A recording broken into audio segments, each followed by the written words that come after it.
परम पिता परमात्मा पूर्ण ब्रह्म सारी सृष्टि के रचनार कबीर परमेश्वर जी की असीम रजा से आप जी सत्संग सुनने के लिए उपस्थित हुए। जिन पुण्यात्माओं के विशेष पुण्यक्रम उनके साथ होते हैं वही प्राणी सत्संग प्राप्त करते हैं। परमात्मा कबीर परमेश्वर जी ये हम सभी आत्माओं के जनक हैं, ये पिता हैं हमारे, और हम अपनी गलती के कारण इस काल के जाल में फंस गए। अब यहाँ पर कोई प्राणी सुखी नहीं है,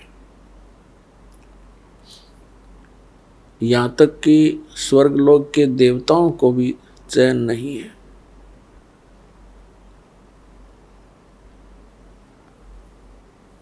फिर हम यहाँ रह किस लिए रहे हैं?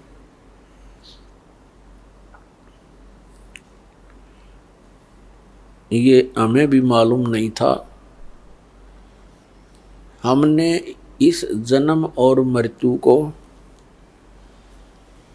और संतानों उत्पत्ति और परवरिश को, इनके पालन लालन को, विवाह को, बस इसी काम को अंतिम मान रखा था कि हमारा इतना ही कर्तव्य है, ये पूरा होने के बाद हमारी भले ही मृत्यु हो जाए।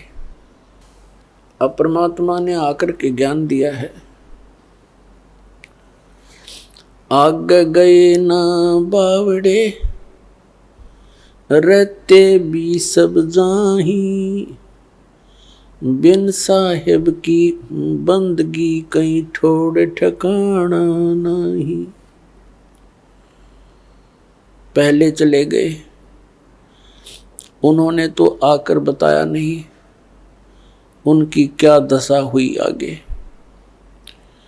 और रहते हैं जो शेष बचे हैं वो भी चले जाएंगे। यानी मृत्यु और जन्म होते रहेंगे। बिन साहेब की बंदगी कहीं ठोड़ ठिकाना ना। परमात्मा की सत्पुरुष की भक्ति के बिना इस जीव को कहीं स्थायी स्थान नहीं प्राप्त होता है। जैसे मनुष्य शरीर के अंदर प्राणी की मृत्यु होनी डेफिनेट है, यहाँ मृत्यु हुई पुण्य और पाप के आधार से आगे इसको स्थान मिलता है। पुण्यों के आधार से स्वर्ग प्राप्ति होती है। स्वर्ग का समय सीमित होता है, वो उसके पुण्यों पर आधारित होता है। जब स्वर्ग के अंदर उसके पुण्य की पूंजी समाप्त हो जाएगी, उसको कुछ समय पहले ही अलर्ट कर दिया जाता है कि अब तेरा जाने का समय आ चुका है। ये और समस्या है वहाँ स्वर्ग के देवताओं की, स्वर्ग के वासियों की। वासियों को उनको पहले ही पता लग जाता अब तुम्हारी मृत्यु होगी। ये समझ लो उनको फांसी की डेट दे दी जाती है। तो फिर वो प्राणी उस स्वर्ग में रहकर भी नरक महसूस करता है। वहां मृत्यु के उपरांत जबरदस्ती जैसे यहाँ बाई फोर्स मार दिया जाता है, मृत्यु कर दी जाती है कोई कारण बने, इसी प्रकार स्वर्ग में भी समय पूरा होते ही वहां से बाई फोर्स निकाल दिया जाएगा, बलपूर्वक। फिर नरक में डाला जाएगा। नरक का समय पूरा होते ही वहां से बलपूर्वक बाहर फेंक दिया जाएगा। तो पुण्यात्मा, यहाँ पृथ्वी लोक पर मृत्यु हुई, यहाँ से हुई, चलो चलो। स्वर्ग में गए, वहां होगी, चलो चलो। और फिर नरक से भी फिर चलो। गधे की योनि पाई, फिर मृत्यु हुई, चलो। कुत्ता बनो, कुत्ते की मृत्यु हुई, चलो सुअर बनो।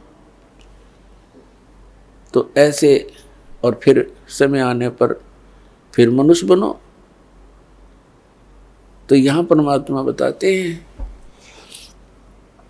आगे गए ना बावड़े रहते भी सब जाही, बिन साहेब की भक्ति कहीं छोड़ ठिकाना नहीं।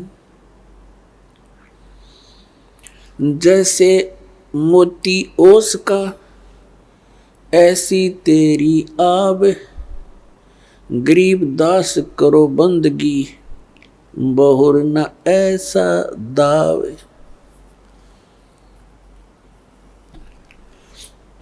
अब क्या बताते हैं, आपका मानव शरीर ऐसा है जैसे सुबह सुबह ओस गिरती है घास पर, कांटों पर, पत्तों पर, और सूर्य उदय होते ही 1 घंटे के अंदर उसका नामो निशान नहीं होता। तो यहाँ बताते हैं परमात्मा, गरीबदास साहिब जी कहते हैं परमात्मा से प्राप्त ज्ञान को, जैसे मोती ओस का ऐसी तेरी आव, तेरी आयु ऐसी है, और गरीबदास कर बंदगी बहुरनी ऐसा दाव।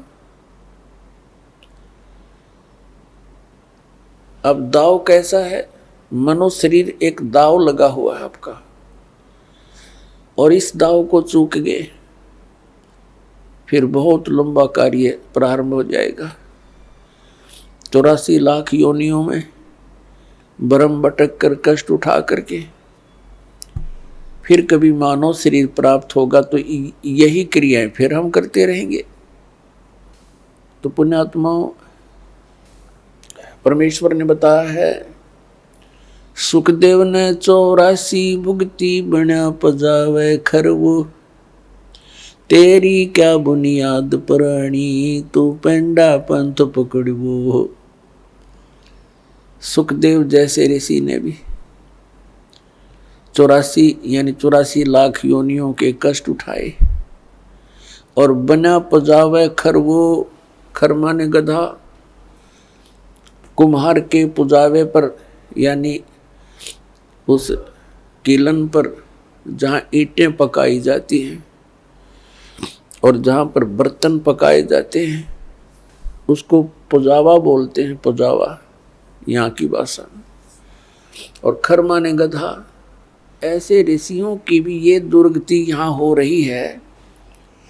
तो परमात्मा कहते हैं, तेरी क्या बुनियाद पुरानी तू पेंडा पंथ पकड़े। वो पेंडा माने वो मार्ग, कौन सा मार्ग, जिससे ये 84 लाख योनियों की ये भ्रमणा, ये कष्ट, जन्म और मृत्यु समाप्त हो जा।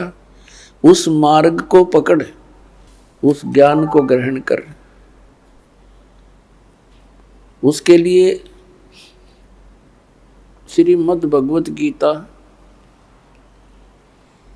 अध्याय नंबर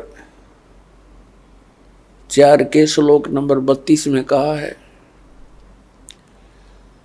कि अर्जुन, जो मैंने अभी आपको ज्ञान सुनाया, अध्याय नंबर 4 के श्लोक 25 से लेकर 30 तक, जिसमें कहा गया है कि कोई तो देवताओं की पूजा करते हैं और कोई हवन यज्ञ ही करके संतुष्ट है,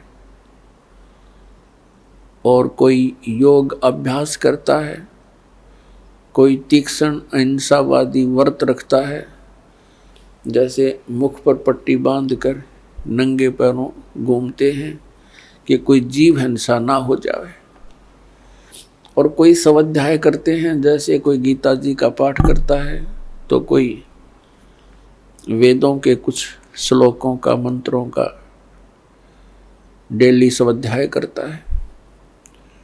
तो इस प्रकार की जितनी भी क्रियाएं हैं, जो भी कर रहा है, वो अपनी क्रियाओं को सत्य मानकर कर रहा है। यदि उसको पता लग जाए कि ये शास्त्र अनुकूल नहीं है तो त्याग देगा वो तुरंत। इसलिए श्रीमद् भगवत गीता अध्याय नंबर 4 के श्लोक नंबर 32 में कहा कि अर्जुन, इन धार्मिक यज्ञों यानी धार्मिक अनुष्ठानों की जानकारी सच्चिदानंद घनब्रह्म की वाणी में विस्तार के साथ कहा है, और उस परमात्मा ने अपने मुख कमल से आकर बोली है। उस सच्चिदानंद घनब्रह्म की वाणी में यज्ञों की जानकारी, यज्ञ माने धार्मिक अनुष्ठानों की, क्रियाओं की जानकारी विस्तार के साथ कही गई है। वो तत्व ज्ञान है। चौथे अध्याय के 33वें श्लोक में कहा कि अर्जुन, इस द्रव्य में यज्ञ की अपेक्षा ज्ञान यज्ञ श्रेष्ठ है। द्रव्य यज्ञ क्या होता है? जैसे देखा देखी कहीं भंडारे कर दिए, गंगा के किनारे कहीं कंबल बांट दिए, कहीं और क्रियाएं जैसे कोई धर्मशाला बनवा दी। अब क्या बताया है कि इस द्रव्य यानी धन से, पैसे से होने वाले जो अनुष्ठान हैं, इनकी अपेक्षा ज्ञान यज्ञ श्रेष्ठ है। तो ज्ञान यज्ञ तत्व ज्ञान यानी सत्संग है। सत्संग वो तत्व ज्ञान है जो सब सद्ग्रंथों के अनुकूल हो, वो तत्व ज्ञान है। और वो ज्ञान परमात्मा ही आकर देता है। ज्ञान, अध्यात्म, यथार्थ ज्ञान परमात्मा स्वयं ही आकर प्रदान करता है। बाकी तो जीव संज्ञा के प्राणी हैं, जीव संज्ञा में हैं, वो अपनी अपनी अनुभव अटकल लगाते रहें, लेकिन यथार्थ ज्ञान परमात्मा ही बता सकता है। अपने द्वारा रची हुई सृष्टि को स्वयं ही वो ठीक ठीक विस्तार के साथ बताता है। ऐसा वेदों में प्रमाण है।